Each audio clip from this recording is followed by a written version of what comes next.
You just went for it. You didn't know what was good or bad. You just had to eat. So it was survival at that point.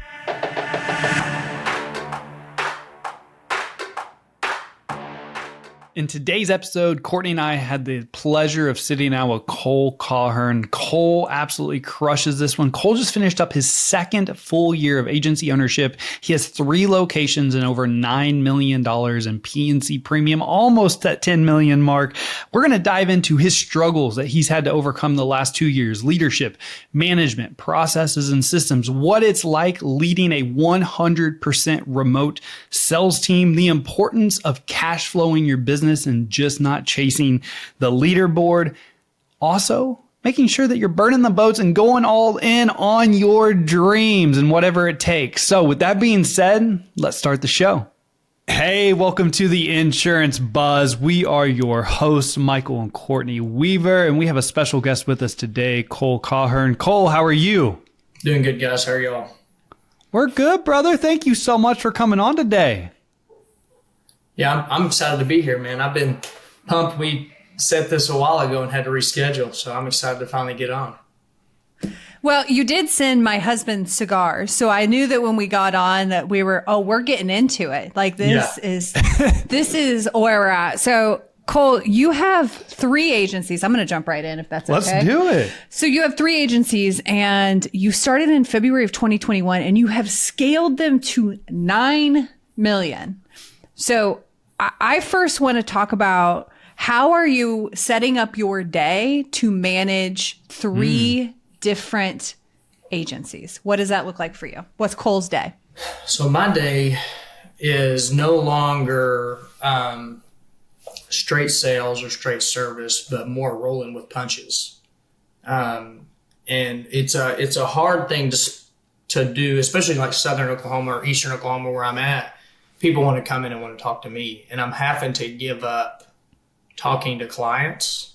And that's been a hard thing for me because most of my day is reaction and running numbers, making sure my sales team are where they need to be, making sure service stuff isn't really falling through the cracks, retention's where it needs to be. There's a lot of things that come up in my day. So it's very reactionary. And probably a lot of that is me being new to this and immature. And I'm still building leaders inside my organization, but it's been a lot of fun. I love building, so it's a lot of fun for me. But it's highly stressful to go through and just not know what you're waking up to every day. So I have a question for you. I'm sure this is something you're working on right now. So how are you going? So you're in the learning stages of this, which I absolutely love. So how are you trying to go from that reactionary to being more not reactive, but proactive and or maybe utilize time blocks to be more intentional throughout your day? Like what steps are you currently taking as you're learning and growing through this process? Yeah, so time blocking, it's funny you said I got this timer. I sit right here on my desk and I block my day. Like I need to do this by 9, this by 10. And like if it's not on my calendar, it just doesn't get done. So everybody in my office has access to my calendar. At this hour to this hour, I'm checking sales. This hour to this hour, I'm checking service, whatever that may be. But time blocking is huge for me. And another thing is developing leaders inside my agency and trying to figure out who's going to play what role as we move forward. So did you start in production? How did you get into this role? I guess we should back up a little bit on how you got into insurance. So I was in the oil field and I was an engineer for Halliburton and I handled explosives. It's called a perforation expert, but I handled explosives on the fracking side, and I just was never home. I was away from my family. I had a newborn son, and I lied to the right person, and he told me to come work for farmers. And so here I am. And they had a program. It's called Protege Program, and you had to do X amount of sales in less than a year. And I didn't know anything about it. I just was like, I got to go make a living. So I was like going to Walmart and asking people for quotes and like whatever I could do. And so I sold my way out of the program, and then I had a weird blessing that just kind of fell in my lap, and I bought an agency. So I bought about 2.7 million in premium to start. And then I just started building sales teams, and we would literally just walk the streets getting quotes from people. And then it just kind of slowly blew up from there. But I had no knowledge of any of this, and I'm still learning so much. But a lot of it's just been roll up your sleeves and go to work. Mm. So how are you finding people, especially right now? This is like probably one of the biggest things that we're always talking about, is finding somebody that is willing to roll up their sleeves and walk the streets. Like, that's a hard thing to find. Where are you finding these people? Everywhere. And I wish I could say like, this is the surefire way to find people. Because everybody will tell you like, oh, Indeed, or we'll do this, or we'll do this, we'll do this. And they're all great, you know, but I don't think any of them can really tell you who you're hiring, right? And you got to kind of see. So what I do is I try to hammer people before they start. Like, to start on my team, you have to bring in 50 people to quote. If you bring in 49 on day one, there's no day two. So what I'm trying to see is like, can you go and I always tell them, like, I don't care where you get them. I don't care who they are. You got to bring them. And I don't care if you sell any of them. It's just, you got to bring them in. So that's like, I've started trying to create hurdles that will deter you. Like, if you're not going to hustle or try hard, then you're just probably going to struggle to be on our team. Well, here's the thing. If they aren't going to hustle to get started, they sure as hell aren't going to hustle when they're with you. Like, yeah, I love that you've implemented that because that's what that is. That is an expectation for day one. You're expected to do this. If you don't show up with this, don't even worry about coming to work. I love that. That's money. That is a takeaway. Yeah, and you know, that's been something that I can predict how fast I can get people up to scale. Like, another thing I've done is when I hire somebody new, I've gone in and I just am talking about it, but I went to loom.com and I've screen recorded how to do every single thing inside my agency. So I built you a database. Like, I'm going to onboard you through a whole day of orientation, but then come back the next day. Hey, I need you to knock out 5 to 10 quotes a day. Here's how to do it. If you have any questions, come get me. But I'm eliminating answering. You put the date of birth there 15 times. Like, you just rerun the video. So those are things like I've learned is like, how do I project what someone's going to do, and how do I get them to where they're consistently doing that rapidly? Cole, I love this because you're talking about cloning yourself and creating a system in place. So if you're listening to this and you're wanting to move into that CEO role, this is a great place to start, is to answer the question that you have to answer 15 times a day and record yourself. Instead of trying to go through and rip apart every systems and process manual that you have, start with the thing that you are like, okay, I have to answer the date of birth question 15 times. Let me just record this and create a process around that. So I love that you've already started putting that in place 2 years in. Like, I have a huge database, and then I went in and itemized it, put it through a syllabus. So anything you need to know, look it up. Okay, it's in this section, in this folder. Here's the video. And that's been a trip. And then if anybody asks me a question, I'm like, that's a great question. I kick them out of my office, record the answer to it, and I'll work them through it and just send it out to everybody in the office and never have to worry about it again. You are utilizing technology. You're duplicating yourself in that sum. I'm poor, man, so I got to do the cheap stuff. I can't hire somebody to do it for me, so what can I do that's cheap?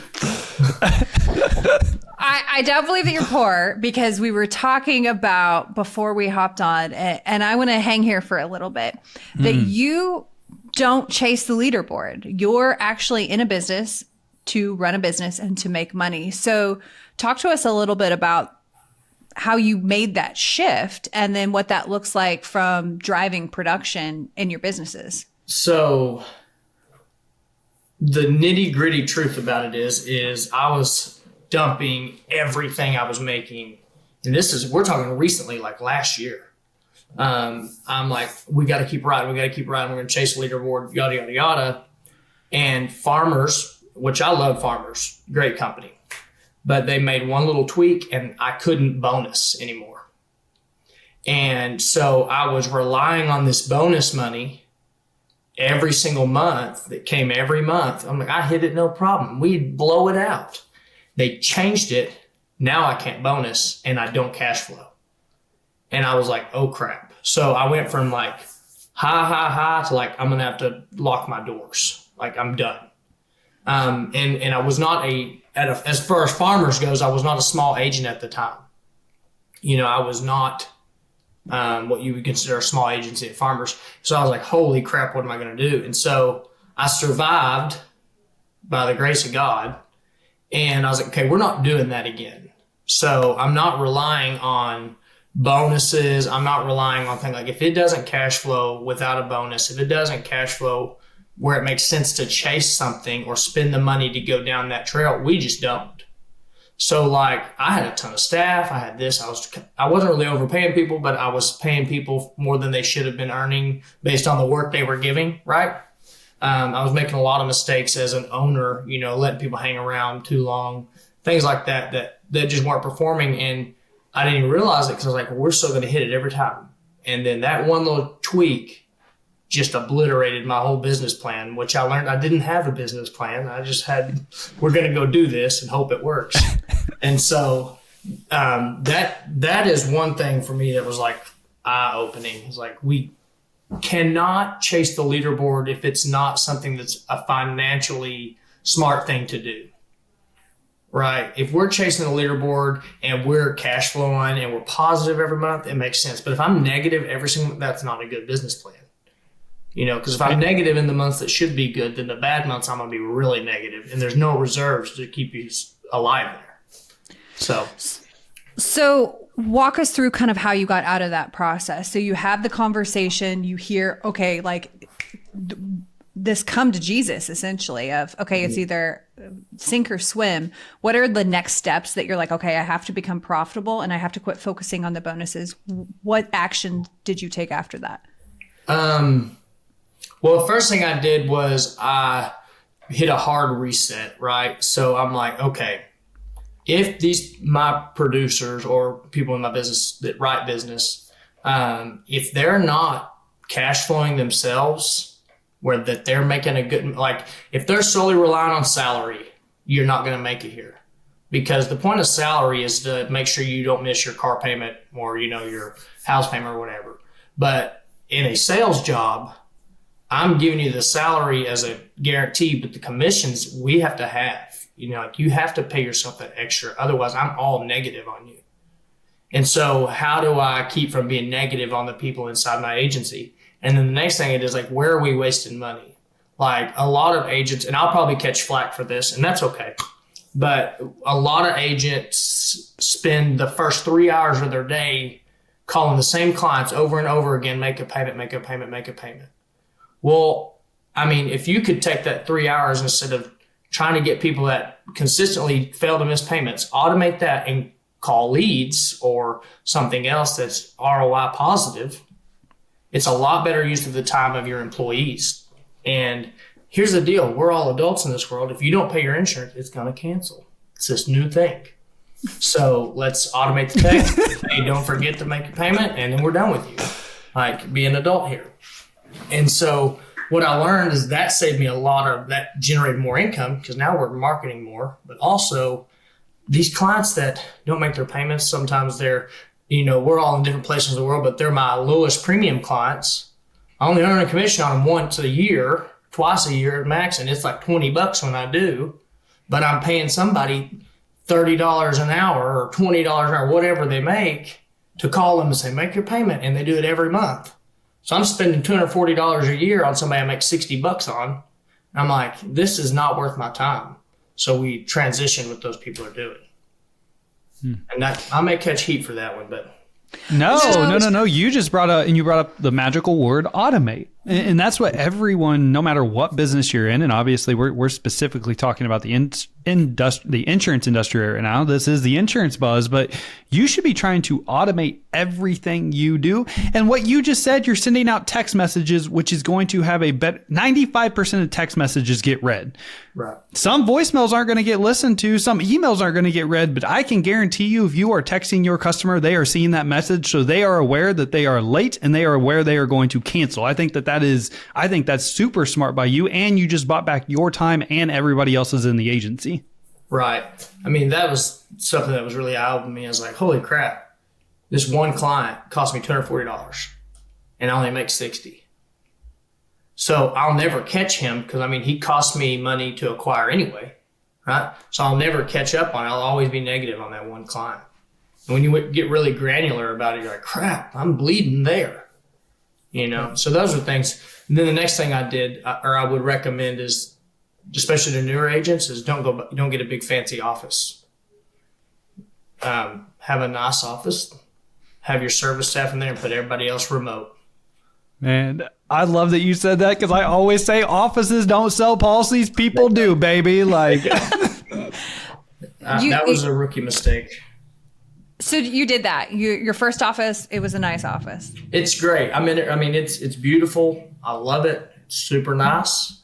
And I was buying, like, when COVID happened, I was going on Facebook Marketplace and I was looking at offices that were downsizing. I'd buy all their furniture and I would take what I need and then sell the rest. So I'd be like even on everything. So I'm like filling my office with all this pretty furniture and all these chairs matching everything. And now it's me and a CSR here. And I have like all these desks and everything. And I'm like, wow, that was a lot of waste. And so I could have done with a little $500 a month office and we could pick up the phone and hammer down and be okay. Yeah. You dropped a nugget in there when you were talking about pull your CSRs, your service team into the office, but hire remote for your salespeople. So your sales staff is all remote. Mm-hmm. Yeah. And so here's why I did that. There's a couple reasons. I learned real quick that service and sales can't exist in the same place. Not in close quarters anyway, because service is very like it has to be done this way. And sometimes our salespeople's job is, hey, get this thing on the books. We'll fix it later, right? So you can't have the two like mad at each other because it's just a bad office environment. But also I'm in, not a large town. I'm in a bigger town in Oklahoma, but not a large town. I'm like, golly, it's hard to find people. So instead of me trying to get people to come to me, I can go to them. Like, here's a laptop, here's a phone, here's a second screen, here's exactly how to do it. Here's what's required of you at a daily activity level. If you don't hit that, you don't have a job. And we'll train you, we'll coach you. We have a morning call every single morning, 9 a.m. Jump on, we get our pump up in, we role play, talk to each other. What are you struggling with? What are we looking for? What's coming? And then take off. And like, if I'm watching, and of course I'm getting now to where I have to watch less and less, but if you're not hitting your goals or you're not hitting your targets or you're struggling, I'm going to go look at volume. Like, what kind of volume are you doing? And a lot of times you can see pretty quick. And they have to send in a checklist to me every day. It says how many calls they made, how many quotes they did, things like that. And it's like, if they don't send me that checklist, I know what their day looked like, because if they had a good day, they can't wait to send me that checklist. So a lot of things like that. So Cole, I would love to know what one of your biggest struggles has been as a leader in a remote environment and what you've done to overcome that struggle. So remote, you have to be willing to let go and trust. That's a big thing. You can't lord over these people. You wouldn't lord over them in the office. So why are you doing it from remote? And for me, which has been my struggle all around, not just remote, but I have to let people fail on things that I know I would have got right. And then come back and coach it. Right. And so it's very hard on me to be diligent, because now there's nobody watching me. Right. So I don't have to be an eagle all day because I can come in my sweatpants and kick it and watch Netflix if I want to. They don't even gonna say nothing to me about it. When there's 15 people in the office, they're like, well, look at this loser. If he's doing that, But remote, now my job has changed where now I'm pulling calls or listening to recorded calls or, let's go find some training stuff. Let's have a Zoom. Let's do this. So I'm a lot more interactive with them than I would be in the office, because in office, your presence is known, right? Like, okay, he's here. But out of the office, they don't know what you're doing and you don't know what they're doing. So every now and then, like, I'll call people randomly and be like, and we just instantly role play as if I'm a client. They need to know, like, we're on our toes and we're always thinking about closing or thinking about pitching or thinking about quoting, whatever, but that I'm paying attention. And that's been not really hard for me, but it's something that I have to focus on is attention. So, and I'm so glad that you brought that up, because now all I want to do is put my sweats on and watch Netflix, because there's this level of respect and trust in each other that you have to know that you're doing your job, I'm doing my job, and then I will help coach and train. So what does your day look like right now? From a accountability standpoint? I know you've talked about that with the sales team, but let's talk about the service team, because they're in office and you have 3 offices. So are you going to each spot, or what does that look like? Yeah. The answer is yeah. No. So how many miles do we have on that vehicle? That's what I'm really asking. So like last year I put 36,000 miles on a brand new truck, and I've had a trade this year already. So golly, yeah, it's, my main location, my service team is exceptional. They are, jam up. I could ride off in the sunset and never talk to them again, and I would not have to worry about my business. Now, my business may not grow without me, but it would definitely be taken care of, The other location is brand new, and the ceiling caved in last week. So, I have new people over there, and it's one of those things I'm still training and I'm still walking through things. And so I'm giving that a lot more energy over there, because I've kind of taken my licks over here. So it's one of those things that I was ready I could handle another spot, because my backyard over here was taken care of, so I can go worry about another one. It would not be, if you're living in chaos day to day with one location, don't add more. I can tell you that much, and so I'm very confident in my ability to onboard, train, and minimize mistakes, especially on the service side. And also, I like technology. So everybody knows how to use Zoom. I'll just say, hey, jump on Zoom right now. I'll take control of your computer and I'll show you everything. Like, hey, here's what you need to be doing. Let me fix this, whatever. So I can be multiple places at once, except for this October, I'm going to be in a deer stand and turn my phone off. But other than Amen. other than that, I can be multiple places at once. Oh my God. Are we going down this path? I did just book a Kentucky hunt for 2024. Oh my gosh. Yeah, I'm booking my elk hunts for 2024. No. Oh my gosh. No, I think that's important, because there is a level of balance, and being a 2.5 year business owner, and you have a son. Like, there are things that are important to you. Even in your bio, that's the first line of your bio. Yeah. I'm a dad to Creek. Like, that's the first thing that you say. So how do you kind of balance growing your business and making sure that you're maintaining the things that are really important to you? So I'm not a good proponent of balance. I'll tell you, that's one of my downfalls, is I'm an all-in human. So like this business, it gets a lot of me, but like my son, and he's 4, like he knows we work, and that's a good thing for me. Like that's instilled in him. A lot of times he loads up and we go, but I think you have to have a little bit of obsession before you can come back and say I have balance. And I just don't feel that I'm there, that I can afford to leave at noon on Friday, I don't think I'm there. No, so one day I think I'll be there. But for right now, I love this. I'm obsessed with it.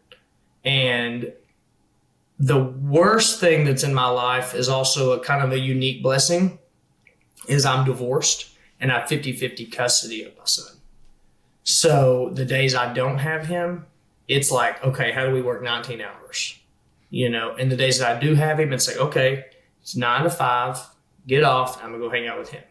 I'll check emails when he goes to bed, whatever. But so balance is a weird thing that's been afforded to me by something that I didn't want in the first place, But I'm just trying to take advantage of my situation. So all in on the days I can be, and then letting it coast on the days that I don't have to be. So I hope that answers your question, but it's kind of, I'm in a different predicament than a lot of people.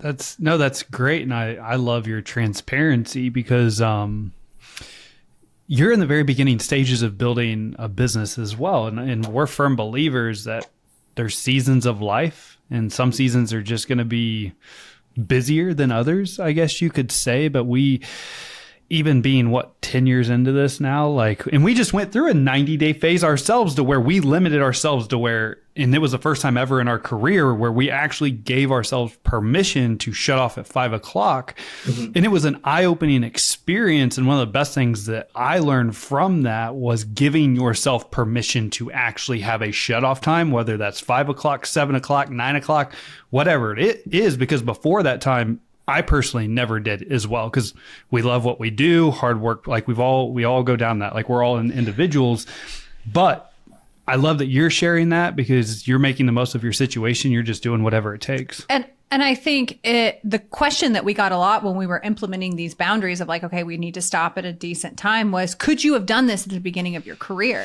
Because we're 10 years in, and I don't have the answer to that because we were in the same boat, Cole, where it's, every meal's at the office and you're there 12 hours a day, 7 days a week. That's just part of it. So my mind, though, to maybe help you here, my mind tells me that you've paid for that time already, though.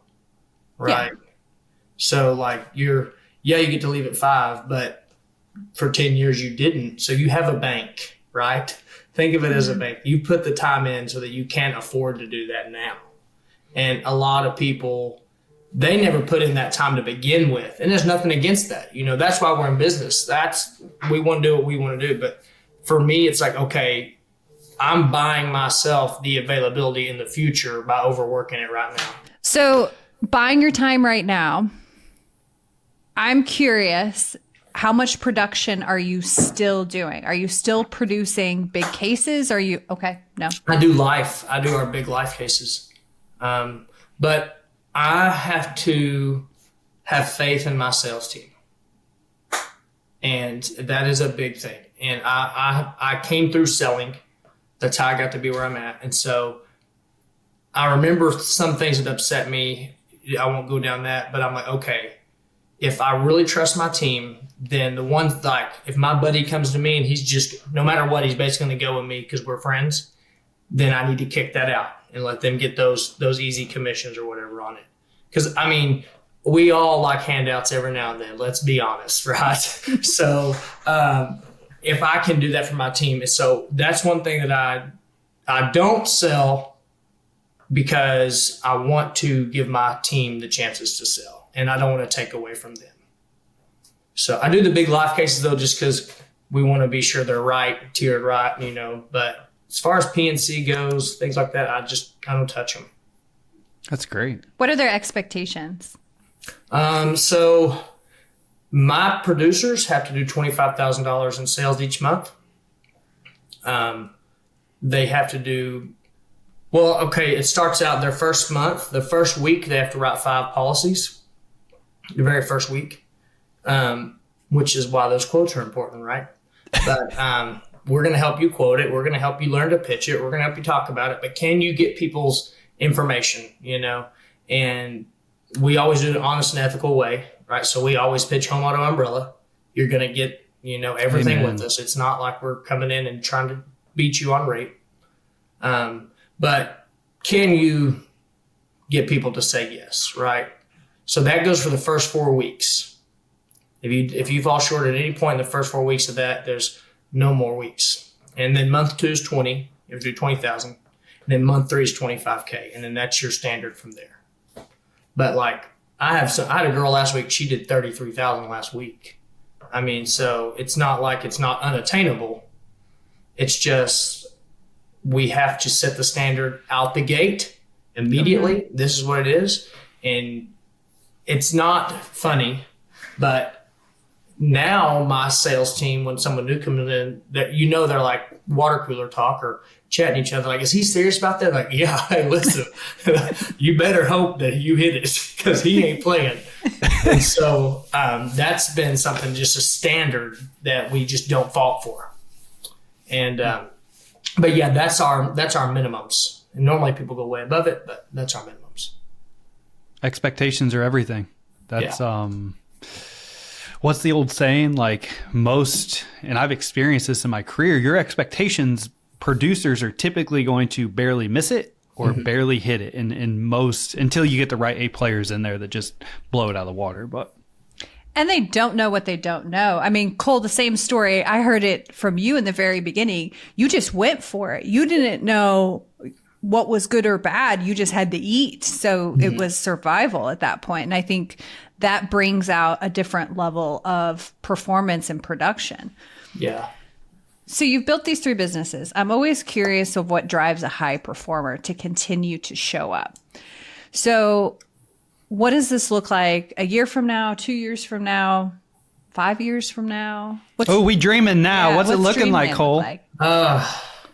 You know, I have no idea. I don't think I'll ever stop, but there's been some changes recently at like an organization level. So they've kind of, well, let me put it this way. My 10-year goal was to be 5 million. And then farmers changed things, and I'll be 10 million in the next couple months. Right. So for me to say like, here's exactly what it is, you know, that's hard.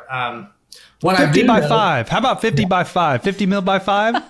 So that's actually not far off, you know, but I don't want to put that stuff out there because I just don't know right now if, like, that's logically or capable, right? We have to be sure that it is logical. But what I do know that I want is in the next 10 years, I want my like core sales team or my best sales team. I want them Rolexes and Porsches, right?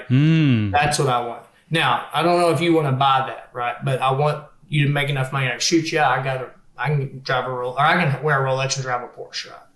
Because that means I've built people and they're doing well enough and they're making good enough money that they can go afford the things like that. And so instead of like I win, like we win, and let's go on this journey together. That's kind of what I'm seeing. But I don't know. I like the data more than I thought I would. And I'm just a dumb kid from Southern Oklahoma, but I love the data. And it's so true all the time. Like you can just predict so much. So I enjoy this. So the next 5 years would be hard. I'll probably still be in here grinding, you know. The first 2, I lived in a camper, so I just bought my first house like a month ago. And so I've been like all in on this, and it's like, okay, maybe I'll take a step back and kind of enjoy something for a minute, right? So I wonder if I'll take a little more indulgences here and there, but I don't know. I don't know. That I'll probably still be working. What you just said though, instead of I win, we win, that's huge, man. That's you're gonna crush it no matter what you do because you're making it a we win, and no one gets to the top by themselves. Right. I love that you made it about the we win thing. The only thing that I really focused in on that, I mean, I think that that's great and inspirational. Cole, all I could think about was that you were in a camper, and I immediately had PTSD of like the black hose and the gray hose. I was like, oh man, you did that for 2 years? Yeah, I mean, it was not quite, but almost. Yeah, it was, I was like, okay, how do I force my hand? Which my camper was pretty big. But still, it's a camper, regardless of how big it is. You still got those gray and black pipes, man. Okay, those hoses that you're like, don't get the wrong one. Okay, so again, I'm such a curious human being. So you were like, this is a sink or swim moment. Like, if this doesn't work, I'm literally living in a van down by the river. It's a very nice van. It's a very nice river. But that's where I think that is... Burn the boats. Yes, I think that's a big message that I want to make sure that our if you're listening, like you can't give yourself an out. If there is an out, you will try to take it. If there's no out, if there's no other option, then you have a $9 million agency in 2.5 years. If there's a plan B, plan A, you're not sold on. Like if you're sold on plan A, there is no need for a plan B. Like burn the damn boats and just go all in. Let's go. Yeah, that's been the only thing that I think kept me going. I was like, okay, I'll have no other options. It's like I was joking with one of my buddies. I'm growing a lot in like as a business person, and he's way ahead of me in life and business, but he mentors me a lot. And I was like, the option is succeed or bankruptcy. Like and he's like, yeah, but he does it on a much larger scale than I'm doing it, like way larger scale than I'm doing it. And he's like, that's where I'm at right now. I'm like, what the heck? And so that's for me. It's like, we're going to go all in on this thing, or we're going to have to stop. Like, they're going to make us stop. But that's where I'm at. So good, man. Cole, today's been amazing. So many golden nuggets. If somebody wanted to connect with you, follow you, what's the easiest way for them to do that? Probably Facebook. I've been doing a lot of Facebook Lives lately. So that's something that's very uncomfortable. But I've been doing it, and it's actually been a positive thing for a lot of people around me. And like, I'm walking into restaurants now, like, hey, man, saw you, dude. It was awesome. I'm like, okay, somebody's seeing this then. So, yeah, Facebook is easy. Yeah, I personally have caught a few since we're friends on Facebook. You're doing a tremendous job. So if it's new to you or you feel uncomfortable, you don't look uncomfortable. So you're crushing it, brother. Keep it up. I have to amp myself up. I'm like, okay, you say these things. And then and the worst thing is like, we're all guilty. We want to have like perfect scenarios. So you're like trying to rehearse it, and then you hit that red button, and everything you thought of just blanks. You're like, oh, God. It goes right out the window. Yeah. You're like, oh, here we go. We'll make sure, Cole, we'll make sure and put your Facebook in the show notes so they can go follow along and cheer you on in those Facebook Lives. They are nerve-wracking to like put yourself out there. Hey, there's no editing. No, that's right. You're raw. Yeah, the most growth comes from like the most uncomfortable stages of life. So there's only one way to get better, and that's just to keep doing them, baby. So Cole, thank you again. This has been fantastic. Yeah, I really enjoyed it, guys. For those of you that are listening, thank you so much for your time today. We hope you enjoyed this as much as we did. If you did, give us a 5-star review, shoot us a text. We'd love to know your biggest takeaway from the episode. Other than that, as always, time is the most valuable and important asset that we all have. We appreciate you spending time with us today. Go out and make it great. Cole, thanks again.